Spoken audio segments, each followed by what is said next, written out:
I've come to Crimea exactly a year after its annexation by Russia. Outside a youth centre in the capital Simferopol, 2,000 children are rehearsing for the anniversary celebrations. To anyone of a certain age, a sight like this brings back memories of the old Soviet Union. There's nothing forced about these children. They seem proud and happy to be part of Russia.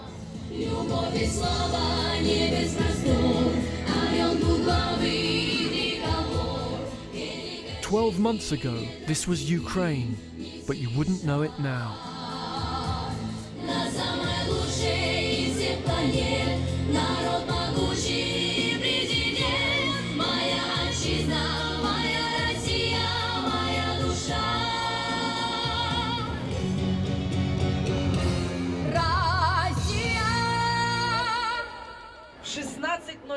Tatiana Teodorovna is in charge of these rehearsals.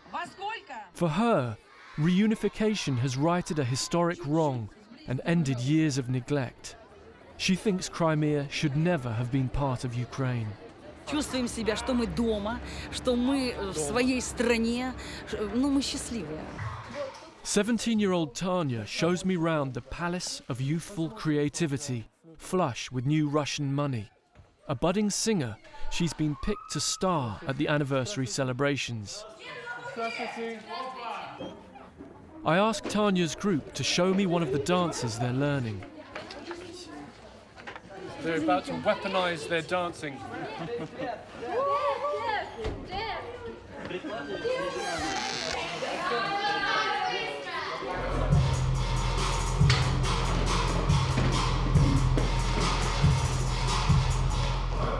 Last year, Russia snatched Crimea from Ukraine virtually unopposed. The vast majority of Crimeans are Russian speakers who, like Tanya, seem delighted to be part of Russia and to have avoided the bloodshed in eastern Ukraine. Для меня, для меня играет это большую роль, ведь то, что мы стали Россией, это для меня дверь в будущее. И вот вообще все так сильно изменилось, и я сейчас понимаю, что у меня намного больше возможностей как-то пробиться, куда-то выйти в люди, что я поступлю, даже вот мечтаю поступить в Москву.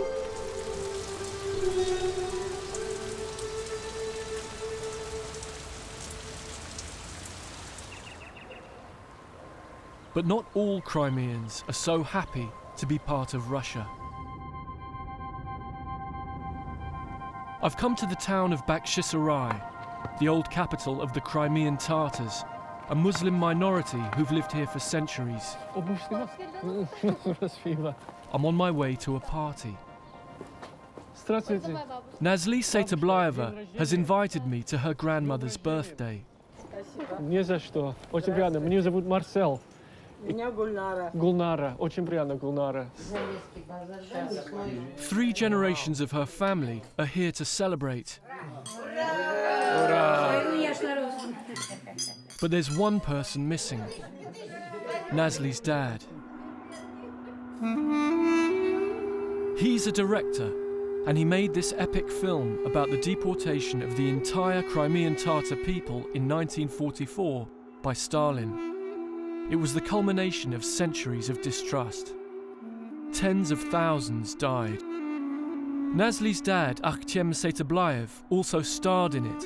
He's now in exile in Ukraine because he opposed the Russian annexation. Nazli was also in the film. She's been acting since she was 6, but this role was special. Волнительно, потому что когда я видела моменты, когда вот загоняли бабушек, дедушек в вагоны, сердце сжималось, потому что ты понимаешь, что такое происходило действительно на самом деле, и так поступали с твоим дедушкой, так поступали с твоими дальними родственниками, да, там, прадедушками, прабабушками. Это жутко. И то, что я попала в такой проект, для меня это большая честь. Nazli's grandparents lived through the deportation. Отец воевал, он японскую войну прошел, потом это Великую Отечественную, приехал, а тут всех уже родителей выслали. У отца родители умерли по дороге. И даже не знаем, где ни могилка, ничего. Это выбрасывали просто. Умерших выбрасывали с вагонов. 4 года было, когда депортировали нашу нацию. Я там болел. Меня в сундук прятали. Я помню, 4 года был. В сундук залез, говорит, если больной, снимали на станции больных. Родителей уже не увидишь, все. In the last days of the Soviet Union, as restrictions loosened, Nazli's family moved back here, along with many other Crimean Tatars. They're now 12% of the population. Nazli's performing one of the dances they brought back to their homeland. But since the Russian takeover, many Crimean Tatars are weighing up their futures. Some, like Nazli's dad, have chosen exile. Others, like Nazli, are waiting to see if there are still opportunities for them under Russian rule.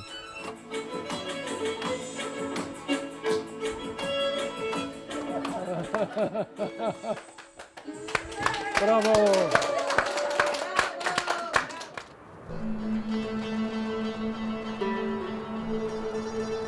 Early the next day, I'm at a university that was set up for the returning Crimean Tatars. Nazli's also here, rehearsing. This isn't part of the official celebrations, it's the annual Miss Crimea beauty pageant. If Nazli can be the first Crimean Tatar to win, it would make history for her people, but it would have a more personal meaning for her. It would mean someone whose father is a dissident is still welcome in the new Crimea. She's competing against women from 12 of Crimea's different ethnic groups. Каждая участница достойна того, чтобы выиграть. Но я думаю, тут идет вот в последние дни идет сильное соперничество, потому что до этого мы дружили, а сейчас уже каждый сам за себя, то есть каждый отвечает сам за себя. Katya Pericyatka founded the competition. This is its 10th year, but the first since Crimea became Russian. Какая цель конкурса? Цель конкурса – отразить многообразие, соцветие культур народов Крыма, которые проживают здесь. Конечно, в общем, радовались, что у нас такой проект, и до сих пор, честно говоря, я тоже переживала всегда за это. Я хочу, чтобы у нас все было хорошо. Это просто, меня просто нервничает. Да, окей. Katya's got good reason to feel stressed. The contest has already been delayed by a year because of the annexation. This isn't an easy moment to be celebrating tolerance and diversity. Crimea's new Russian status is not recognized by the rest of the world and is disputed by Ukraine. The two countries are virtually at war. In this tense atmosphere, there's another anniversary. This is a Ukrainian national hero, Taras Shevchenko, whose birthday it is today. He's something like Robbie Burns is for the Scottish, but these celebrations, for obvious reasons, have to be very discreet. Under Ukraine, this was a national holiday. Today, only student Christina is brave enough to be here. Her nails painted the colours of the Ukrainian flag. Чтобы как уважать Шевченко. Да, я уважаю поэта. Вы можете говорить открыто ваше мнение о Украине? Мне очень много хочется сказать, но не сегодня, не сейчас. Вам что-то грустно? Ну, мне грустно от того, что сейчас происходит в двух соседних странах. Мне грустно от того, что гибнут люди. Мне грустно, что от таких двух цветов сейчас могут просто-напросто засудить. Christina tells me some people have just been arrested for waving the Ukrainian flag. I go to the police station. Это запрещенная атрибутика на территории Российской Федерации какая-то. Или только Республики Крым. Поэтому как бы она вот за это вот завтра мне полагается суд. I go with the three men who've been charged with displaying political symbols as they meet a lawyer. Even before their case is heard, one of them's been punished. Ленин, вы что по профессии? Был учителем. Уже нет. С сегодняшнего дня. Почему нет сейчас? Меня уволили уже сегодня. Кто вас уволил?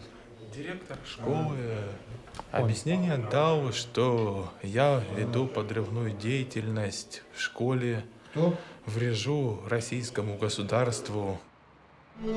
With that reputation, 25-year-old Leonid doesn't seem to have much chance of teaching again.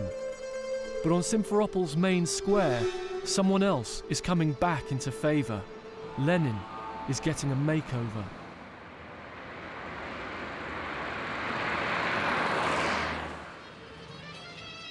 Meanwhile, Nazli has asked me to an event. As a leading young Crimean Tatar, she's been invited to a cultural evening. It's billed as a celebration of spring traditions.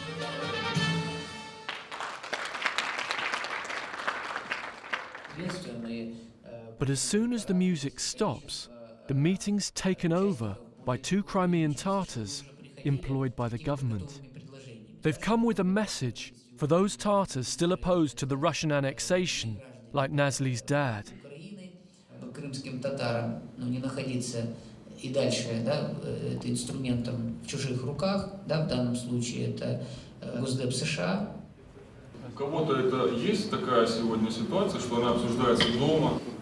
Нет, я имею в виду покинуть Крым, уехать от того, что здесь такие условия для жизни, при которых вы не можете, не видите здесь перспективы жить, и вы готовы уехать. Nazli keeps quiet. Oh, it's in my bag. Hang on. As a foreign journalist, I'm an object of suspicion. Нет, есть аккредитация. Сейчас у нас информация, Channel 4. We're making a documentary film про годовщину здесь, и нам нужно ваше разрешение, чтобы использовать. Смотря в каком контексте вы будете подавать. Хорошо.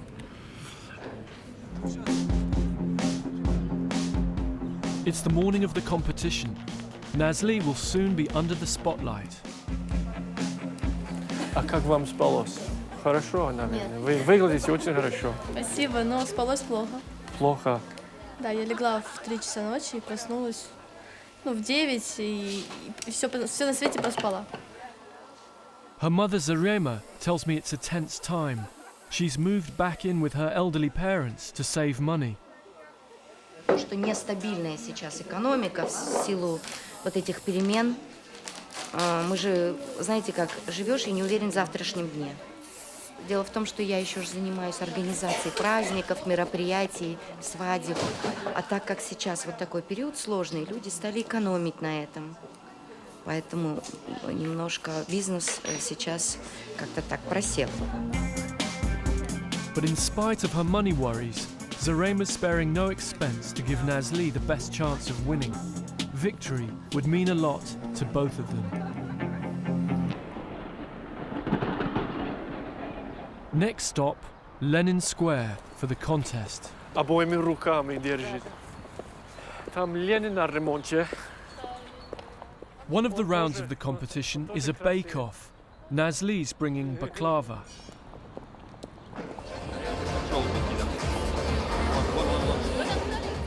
As the clock ticks down, tension mounts. The competition is a big deal, televised by broadcasters from across Russia.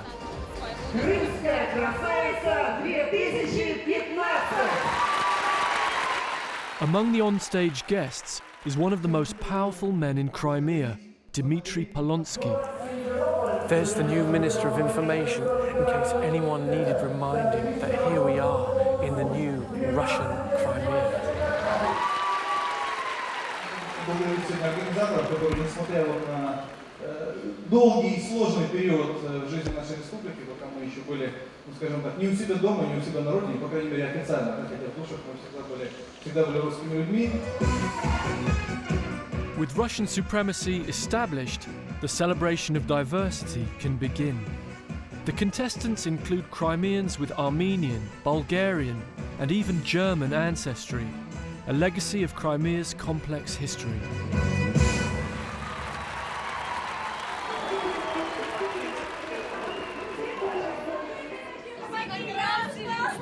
No, это было классно, классно.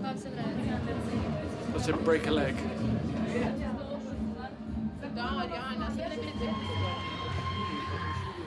Here we go, this is Nazli's big moment in the spotlight, her chance to bring it home for the Tatar people. Nazli's by far the most experienced performer, and she's viewed as a front runner. She's one of 6 Crimean Tatars in the competition.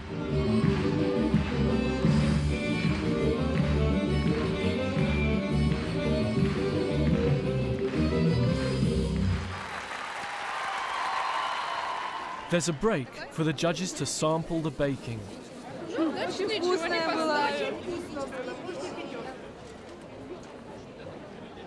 And someone has turned up fashionably late. In parts of Ukraine, they pulled down statues of Lenin as a symbol of Russian rule in the former Soviet Union. It's amazing to see that here he's been relaunched. He's just in time. The results are about to be announced.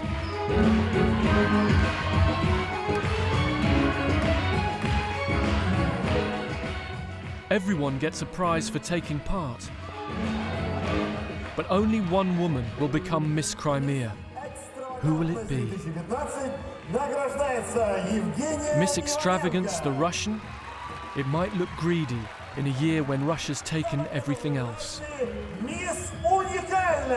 Miss Uniqueness the Ukrainian? Probably not this year. Miss Harmony the German? A shoo-in if it goes to penalties.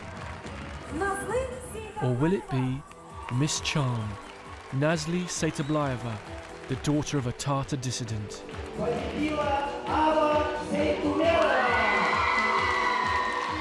It's a bittersweet result. A Crimean Tatar wins, but it's not Nazli. I'm sad for Nazli. A victory would have proved that her father's reputation was no obstacle in Russian Crimea.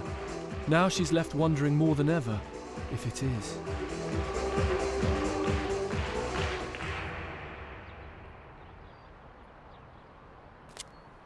It's time for a spring clean at the government building seized by Russian soldiers last year.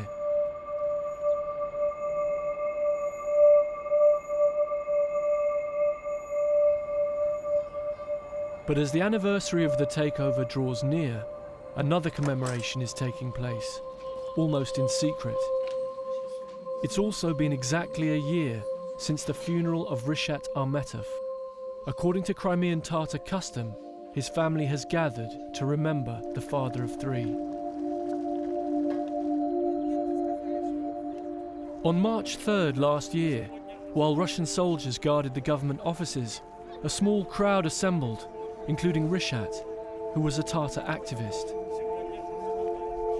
Suddenly, some men in the uniform of a local pro-Russian militia marched him away. They can be seen in this video forcing Rishat into a car. They later told police they didn't know the driver, who dropped them off and drove Rishat to an unknown location.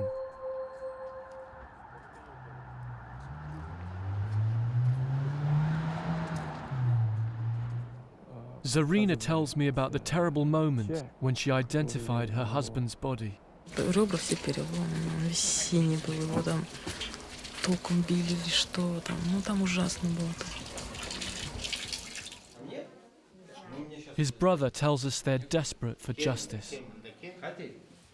Я считаю, что это коснулось всех крымских татар, Украины и России. Я считаю, что для России пока не найдены убийцы, не может быть спокойной жизни. Просто не может, это невозможно. По-человечески даже. Понятно. Убийцы ходят здесь среди нас. So far, despite the existence of the video, the police had made no arrests. Ну вот 2 недели, но даже уже больше письмо пришло от Рифата, мужу, брата. То, что следствие остановили, убийц не нашли.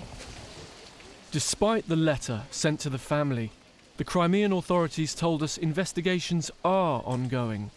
They say the prime suspect is in Ukraine and can't be arrested. As well as Rishat, 5 other activists were murdered last year. No one's been charged.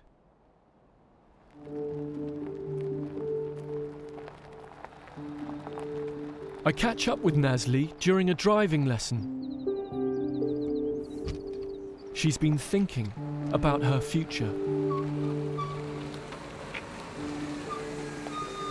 И мне не дадут просто шанса здесь как-то, ну, по моему мнению, как-то самореализоваться. Как бы это печально не было. Хорошо. Вам грустно? Да, потому что мне с Крыма не хочется уезжать. Ну, среди моих знакомых есть очень большое количество ребят, которые уехали, это молодежь. И, ну, жаль, конечно, что именно Крым покидает молодежь, потому что мы будущее. Все равно мы привязаны все к Крыму. Мы крымские татары, это наша родина и наши корни здесь. Куда бы мы ни уехали, мы скучаем, тоскуем.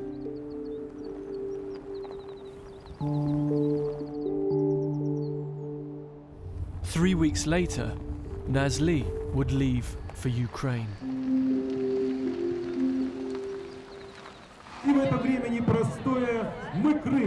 The big day has arrived, the anniversary of the Russian takeover that's been branded the Crimean Spring. I'm here with Tanya, the 17-year-old whose moment has finally come. She's about to sing her solo in praise of Russia. She wants to do her new country proud. Песня сама такая, чисто для меня, но очень эмоциональная, чисто для меня. Вот. Ну, она вроде легкая. Почему так эмоциональная? Ну, я даже не знаю, как это объяснить. Вроде песня-то легкая, вроде ее поют, так, знаете, мне легко поется. А с другой стороны, она какая-то, ну, не знаю, за этот год столько всего произошло, столько различных изменений, и как-то вот, чисто, может, поэтому он для меня вот как-то...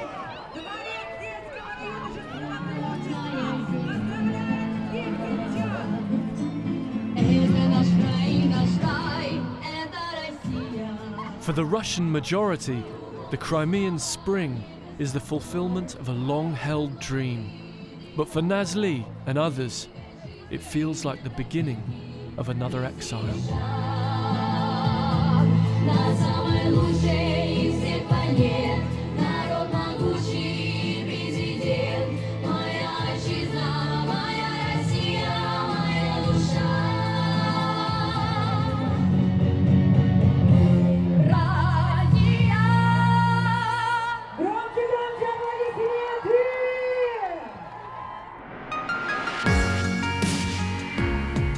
Thanks for watching this classic Unreported World episode.